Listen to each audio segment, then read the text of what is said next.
Gracias al Señor y le damos la bienvenida también a aquellos que nos están viendo por las redes sociales.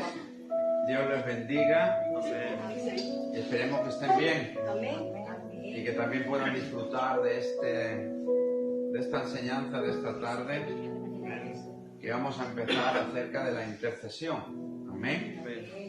Porque si hay algo que la iglesia necesita, son hombres y mujeres que intercedan por la iglesia. Y que vamos a ir viendo durante este estudio de que es necesario que la oración se convierta en una intercesión. Y interceder, como vamos a ver, significa ponerse en el lugar de otro para conseguir el favor de Dios para ese otro. Amén. Y el estudio empieza con un versículo que encontramos en el Antiguo Testamento, en Ezequiel, en el libro de Ezequiel, capítulo 22 y versículo 30.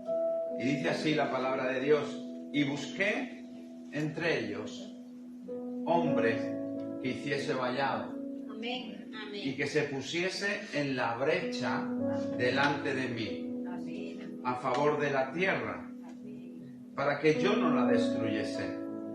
Y acaba este versículo diciendo el profeta: y no lo hallé. Es decir, es verdaderamente un déficit en la iglesia hallar a miembros del cuerpo de Cristo que se pongan en la brecha, en verdad, por la iglesia. Y que verdaderamente en su corazón tengan ese amor por que la iglesia sea protegida. Porque la iglesia sea levantada un vallado alrededor de ella. Y en definitiva, eso es la intercesión. ¿Qué es la intercesión? Interceder es literalmente interponerse. Es decir, cuando nosotros intercedemos, nos ponemos entre la iglesia y Satanás. Y hacemos frente a Satanás como escudo alrededor de la iglesia para que Satanás no pueda obrar dentro de la iglesia. Es mediar, colocarse al medio de. Y esto nos recuerda la mediación de Cristo por nosotros, ¿no? El apóstol Pablo dice que Cristo es el único mediador. O sea, que Cristo ya medió entre nosotros, entre Dios y el pecado. Cristo se puso en medio, intercedió a favor nuestro y murió por nuestros pecados. La oración de intercesión, quiero que lo aprendamos bien, dígale que está a tu lado, escucha esto. La oración de intercesión es colocarnos delante de Dios en favor de otra persona, de la iglesia, de una ciudad o de una nación. Recordemos que eso es interceder. Lo volvemos a repetir. La oración de intercesión es colocarnos delante de Dios. Nos ponemos delante de Dios a favor de la iglesia, a favor de una persona, a favor de una ciudad, de una nación. ¿Correcto? Teniendo en cuenta que la intercesión es colocarnos al medio, entre Dios y la persona. Dios está aquí, yo estoy aquí y la persona está ahí. Y yo estoy orando a favor de esa persona. Amén. Debemos de saber que nos ponemos también en la línea de batalla. ¿Correcto? Pues entre la persona y el alcance de la bendición se libra un combate, obviamente. Cuando nos ponemos en medio de la petición, de la intercesión, estamos haciéndole frente a nuestro enemigo. Entonces habrá una batalla. Tenemos que tener eso claro. Cuando intercedemos hay una batalla. Cuando decimos levantar un vallado alrededor de la iglesia, lo que estamos haciendo es ponernos delante de Dios y delante del enemigo y hacerle frente. Y proteger la iglesia. Amén. Por eso Satanás siempre tratará de desbaratar los propósitos de Dios. Es su trabajo, que la iglesia sea destruida. Pero tenemos esa hermosa promesa, ¿no?, que le hizo Jesús a Pedro: las puertas del Hades no van a prevalecer contra la iglesia. Pero eso no quita de que la iglesia busque ser protegida. por hombres y mujeres que interceden día y noche por la iglesia o por las peticiones que están en el corazón de Dios. Porque un intercesor tiene una relación, como vamos a ver a través del estudio, muy cercana con Dios. Casi podríamos decir que oye la voz de Dios. El intercesor tiene que estar tan cerca de Dios que tiene que conocer los planes de Dios. Como intercesores nos ponemos al medio, y no solo para rogar al Señor por las necesidades de las personas, no solo para eso, sino al mismo tiempo nos ponemos en la brecha contra Satanás y sus huestes. No es solo ponernos al medio, sino que nos ponemos en la brecha. Tratamos de abrir esa brecha donde rescatar las almas que Satanás tiene cogidas. La verdadera intercesión es cuando sentimos, esto también deberemos de atesorarlo en el corazón, ¿verdad? La verdadera intercesión. ¿Cuál es la verdadera intercesión, pastor? ¿Cómo sé yo que lo mío no es una oración, sino que es una intercesión? Porque la oración es una cosa y la intercesión es otra, ¿correcto? Hay que saber diferenciar lo que es orar y lo que es interceder. Cuando yo oro por mis necesidades, cuando yo intercedo por las de otros. Entonces, la verdadera intercesión es cuando sentimos una carga profunda por los perdidos. Por la iglesia, por aquellos que están en necesidad, aquellos que están sin Cristo.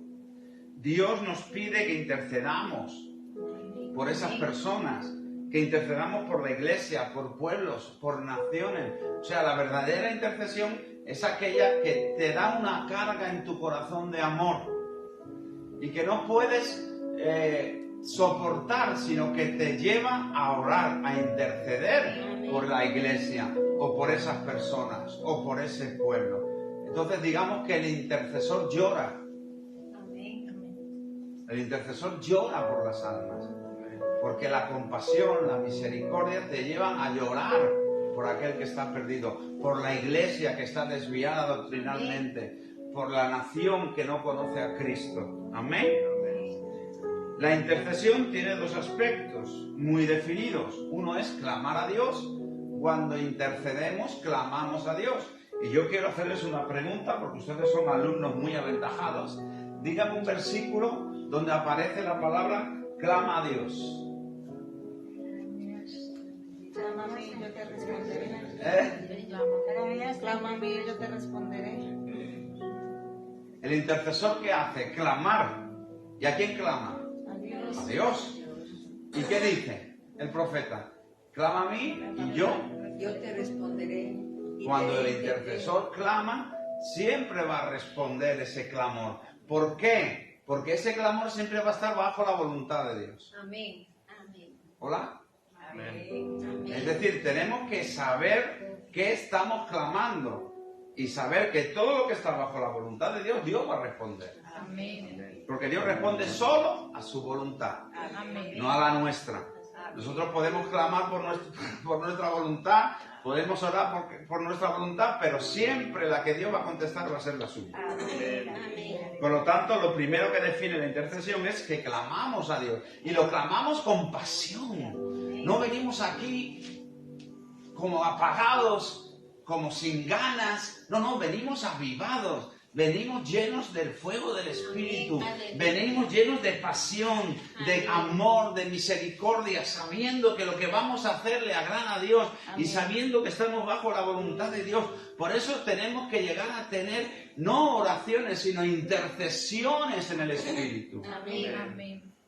Eso es clamar a Dios. Con pasión, con fuego, con gozo, con quebranto, con alegría, con llanto, porque el Espíritu obra así. Puede hacerte llorar, pero puede hacerte reír y tener ese gozo en tu corazón. Venimos a la iglesia no para orar por nosotros, venimos a la iglesia para interceder por otros, para interceder por la iglesia, para interceder por Catarroja, para interceder por los enfermos, para interceder por la familia. Eso tiene que ser una carga en nosotros.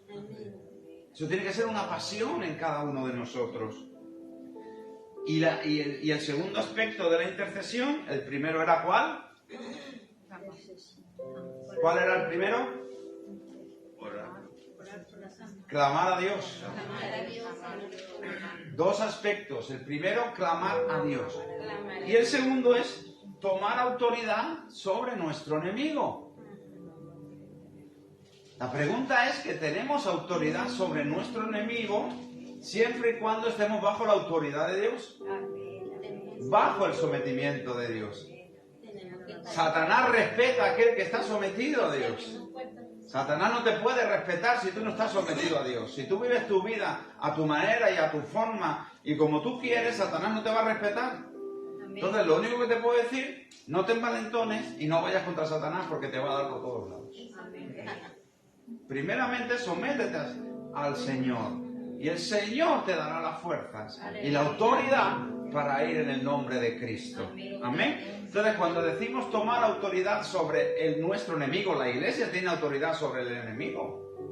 Como cuerpo de Cristo, nosotros tenemos autoridad.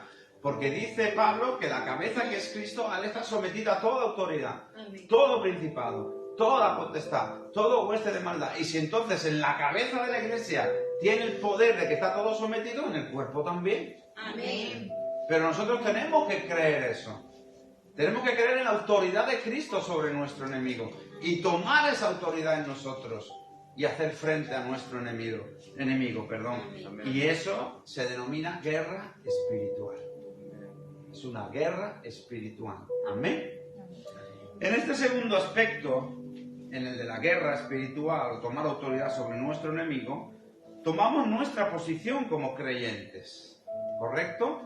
Para nosotros poder entablar ese enfrentamiento contra el enemigo, esa guerra espiritual, y no porque nosotros busquemos al enemigo, es que el enemigo nos busca a nosotros. Amén. Amén. Nosotros no buscamos a Satanás para tener una pelea con él, es él el que nos busca a nosotros para destruirnos, porque el ladrón vino para hurtar, matar y destruir. Amén. Entonces, nosotros en nuestra posición como creyentes y hijos de Dios tomamos esa autoridad sobre nuestro enemigo. Amén. Y la tomamos sobre el único nombre que tiene autoridad sobre Satanás, que es Cristo Jesús. Amén. No hay otro nombre dado a los hombres en el cual hay salvación. Amén. Solo en Cristo. Y solo el enemigo, Satanás, se somete al nombre de Jesucristo. Amén. No al nuestro, porque no somos nada. Cristo es todo en nosotros. Entonces, qué importante es que cuando el enemigo viene a nosotros para hacernos frente y hacernos la batalla, que él pueda ver en nosotros la autoridad de Cristo. Amén. No la autoridad de cada uno de nosotros, sino la que Cristo nos ha dado, porque Cristo vive en nosotros. Amén. Por lo tanto, la intercesión hecha de esa manera rompe cadenas, Amén. Amén. destruye fortalezas, porque creemos en esa autoridad. Tenemos que creer, todo se basa en la fe. Yo tengo una posición en Cristo, yo soy hijo de Dios, yo formo parte del cuerpo de Cristo, yo soy miembro del cuerpo de Cristo. Cristo vive en mí, el Espíritu Santo vive en mí y yo tengo la certeza y la seguridad que puedo hacer frente a mi enemigo en el nombre de Jesús. La oración intercesora es la más noble de todas las oraciones. ¿Qué significa noble? La más buena, la más genuina, la más sincera, la más hermosa de todas las oraciones, porque uno se desprende de sus propias necesidades y se concentra en las necesidades de los demás. Cuando yo intercedo, no importa cómo yo esté, igual me estoy muriendo, igual no tengo nada, pero estoy orando por otra persona que Dios me ha puesto en mi corazón para que lo haga. Entonces la oración intercesora es hermosa por eso, porque yo me desprendo, igual yo estoy necesitado de sanidad. Mi hogar no va, mi economía no va, pero yo me desprendo de todas esas cosas con humildad e intercedo por otra persona que el Espíritu Santo ha puesto en mi corazón. Solamente el creyente que mantiene, dígale al que está a su lado, si mantienes una relación íntima con Dios, puedes ofrecer oraciones de intercesión. Olvídate. Si tú pasas de largo por el trono de la gracia, por el lugar secreto, si tú pasas de largo, si tú no tienes una intimidad continua, diaria, tus oraciones no son intercesoras. Porque el que te da el plan y la estrategia es el lugar secreto. Amén. Es la relación con Dios. Amén. Por lo tanto, solamente el creyente que mantiene una relación íntima con Dios puede ofrecer oraciones de intercesión. Y la oración intercesora equivale a la oración sacerdotal. ¡Wow! Como sacerdotes. ¿Qué dice el apóstol Pedro? Porque sois sacerdotes, linaje real, escogido, pueblo adquirido por Dios. Cuando nosotros elevamos oraciones intercesoras, estamos poniendo en práctica nuestro sacerdocio, el que hemos recibido de Cristo. Estamos poniendo en práctica que somos pueblo adquirido por Dios, linaje real, escogido por Él, para anunciar las virtudes de aquel que nos llevó de las tinieblas a su luz admirable. Amén. ¿Lo has visto de esa manera? No. Muchas veces no lo vemos de esa manera. Pero cuando ofrecemos esa oración en intercesión, con esa intimidad con Dios, ponemos en validez nuestro sacerdocio. Por lo tanto, solamente los que se ven a sí mismos como sacerdotes de Dios, porque ¿quién intercedía en el Antiguo Testamento? El sacerdote. ¿Quién intercedía delante del lugar santísimo? El sumo sacerdote. Era el que oraba. Por lo tanto, solamente los que se ven a sí mismos como sacerdotes de Dios, con el ministerio de establecer puentes entre el hombre y Dios, porque en verdad no estamos haciendo eso. No estamos haciendo en realidad, en una forma no igual, pero parecida a lo que hizo Cristo. Cristo no fue el puente hacia Dios y los hombres. Nosotros somos ese puente ahora aquí, somos pequeños intercesores, porque el intercesor es Cristo. Amén. Todos sabemos que Cristo sigue intercediendo por su iglesia. Está sentado a la derecha de Dios, pero su ministerio en el cielo es orar por la iglesia, interceder por su pueblo. Entonces nosotros se nos ha dado ese ministerio, y ese es el ministerio de intercesión. Ponernos en medio, hacer un puente, poder hacer llegar el favor de Dios a otros. Ese es el ministerio intercesor. Qué poderoso, ¿no? Qué importantes somos para Dios. Con toda humildad, ¿eh? Qué importantes somos para Dios. Cuando no cumplimos este rol, sufrimos. La iglesia sufre y nosotros sufrimos.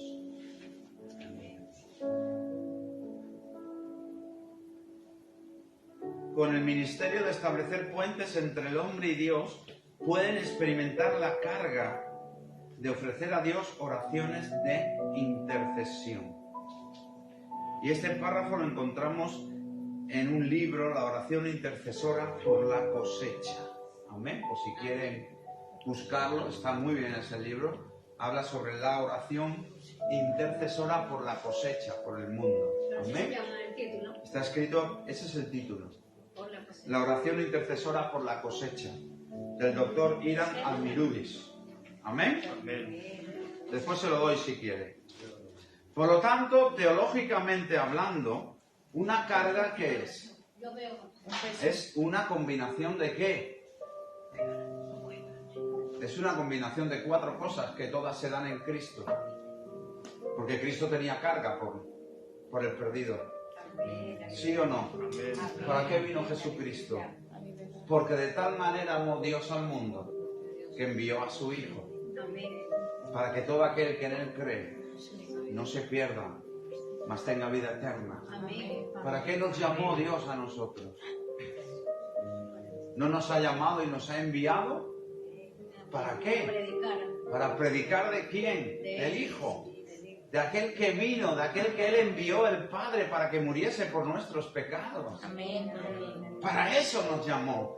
Para eso intercedemos. Para que esa gracia que había en Cristo, que hay en Cristo, para que esa misericordia que hay en Cristo, porque Cristo vive, para que esa compasión que hay en Cristo, para que esa verdad que hay en Cristo podamos darla a otros. Por lo tanto, teológicamente hablando, una carga es una combinación de amor compasión, gracia y misericordia. Y entendemos que todo esto se hallaba en Jesucristo. Amén. Cada una de estas características estaban en Cristo. Y deben de estar en ti y en mí. Amén. Dile que está a tu lado, tiene que estar en ti. Gloria a Dios. Amén. Veamos Ezequiel 22:30, que era el versículo que vimos al principio, ¿no? Lo voy a volver a leer porque vamos a acabar con él esta primera parte del estudio. Y busqué entre ellos, imagínense a Dios en el trono, toda la tierra, todos los hombres, su pueblo, su iglesia. ¿Qué hace Dios?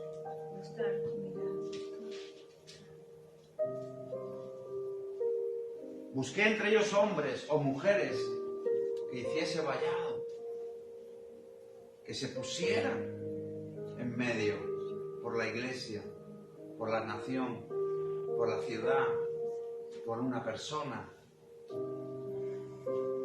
que se pusiese en la brecha delante de mí. O sea, Él lo busca, Él busca, sigue buscando aquí en la iglesia Rosa de Sarón hombres y mujeres que se quieran poner en la brecha. Porque la iglesia Rosa de Sarón necesita hombres y mujeres en la brecha. Que se pongan a favor de la tierra, a favor de la iglesia, a favor del perdido, para que Dios no lo destruya. Y no lo halló. Y yo me hago una pregunta, Dios mira en esta iglesia, sigue buscando en esta iglesia si hay hombres y mujeres que verdaderamente quieren ponerse en la brecha y que no les importa nada, ni cuando tenga que ponerse, ni lo que tenga que hacer, ni cómo tenga que hacerlo. Porque un intercesor está dispuesto a todo. Amén. Y esa es la pregunta. Dios está buscando en esta iglesia intercesores, por supuesto. Amén. O intercesoras.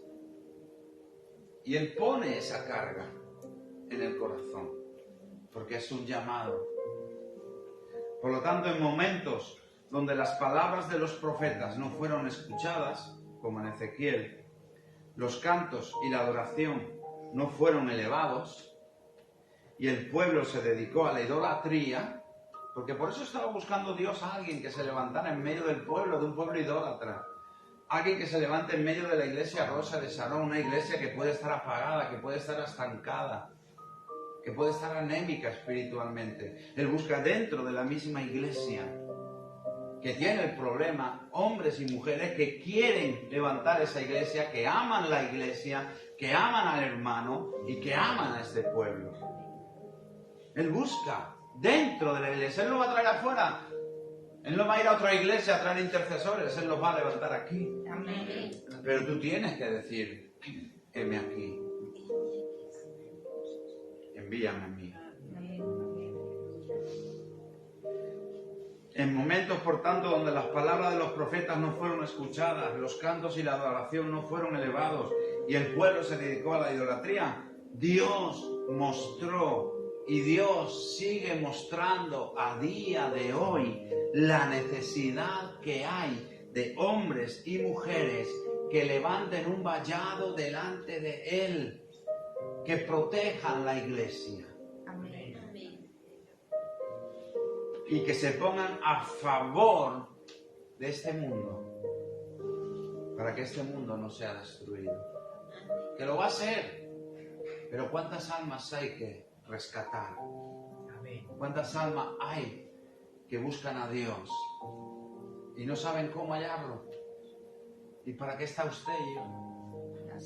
Para que por medio de esa intercesión puedan llegar Dios a tocar esas almas. Por lo tanto, y para acabar el estudio de hoy, 30 minutos clavado, ya me estoy poniendo en orden en el tiempo. Escuchen esta frase: toda intercesión es una oración, pero no toda oración es una intercesión.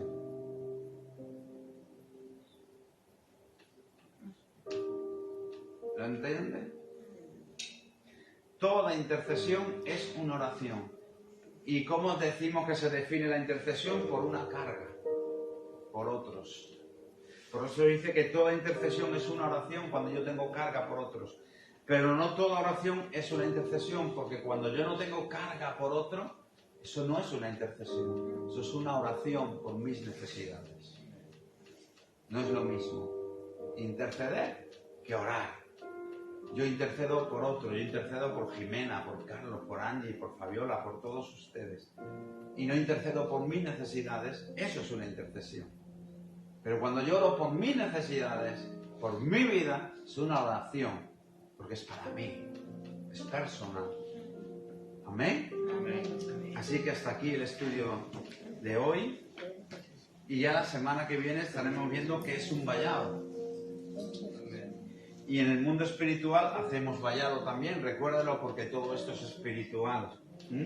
Estaremos viendo qué es una brecha, qué es estar en la brecha, ¿correcto? Porque es importante poder entender todo esto. No va a ser un estudio profundo, pero sí suficiente para que podamos entender lo que es interceder y cuáles son los requisitos para poder interceder. Porque también voy a decir esto que veremos la semana que viene.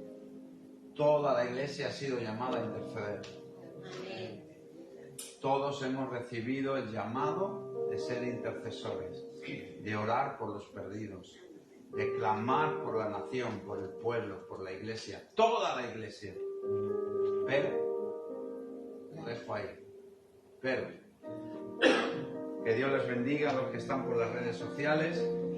Les damos gracias por estar con nosotros en esta tarde y esperamos que hayan podido aprender un poquito más acerca de la necesidad de interceder, de hacer oraciones de intercesión por otros. Dios les bendiga y nos vemos el domingo a las 11.